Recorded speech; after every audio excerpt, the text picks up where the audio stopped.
600 വർഷത്തിലധികം പഴക്കമുള്ള കരിക്കകം ശ്രീ ചാമുണ്ഡി ക്ഷേത്രത്തിൽ നാളെയാണ് ഭക്തിസാന്ദ്രമായ പൊങ്കാല.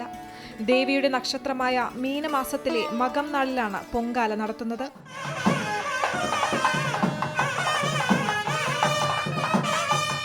ഉത്സവത്തോടനുബന്ധിച്ചുള്ള 7-ാം ദിവസത്തെ ഏറ്റവും വിശിഷ്ടമായ ചടങ്ങായ പൊങ്കാല മഹോത്സവം നാളെ ആഘോഷിക്കുകയാണ്. പൊങ്കാലയോടനുബന്ധിച്ച് വിപുലമായ സൗകര്യങ്ങളും ഒരുക്കങ്ങളുമാണ് ട്രസ്റ്റ് ഏർപ്പെടുത്തിയിരിക്കുന്നത്. വ്രതനിഷ്ഠയോടെ പൊങ്കാല സമർപ്പിച്ചാൽ ആഗ്രഹിച്ചതെല്ലാം സഫലമാകുമെന്നാണ് വിശ്വാസം.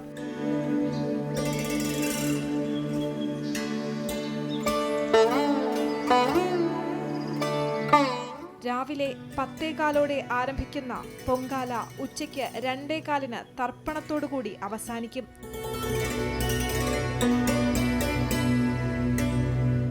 ഒരു പ്രത്യേക ദിവസം അതിന് ഒരുങ്ങി വന്നിട്ടുള്ള സ്ത്രീകൾ ശരീരവും മനസ്സും അതുപോലെ പരിശുദ്ധമായിട്ട് വേണം ചെയ്യാൻ എന്നുള്ളത് കൊണ്ടാണ് ഈ സങ്കേതത്തിൽ വന്ന് അവർ സ്വയം പാകം ചെയ്യുന്ന ആ നിവേദ്യ വസ്തു അതാണ്. അത് മുൻപ് ഒന്നിനും ഉപയോഗിക്കാത്തൊരു പാത്രത്തിൽ ഈ നിവേദ്യ വസ്തു തയ്യാറാക്കി അവരത് ഭഗവതിക്ക് സമർപ്പിക്കാൻ വേണ്ടി ഒരുങ്ങി തയ്യാറായി നിൽക്കുന്ന സമയത്ത് ഭഗവതി നേരിട്ട് എഴുന്നള്ളി. അതാണ് ഇവിടുത്തെ ആ ആചാരത്തിൻ്റെ രീതി. അതാണ് സത്യത്തിന് സാക്ഷിയായ ദേവിയാണ് കരിക്കകത്തമ്മ.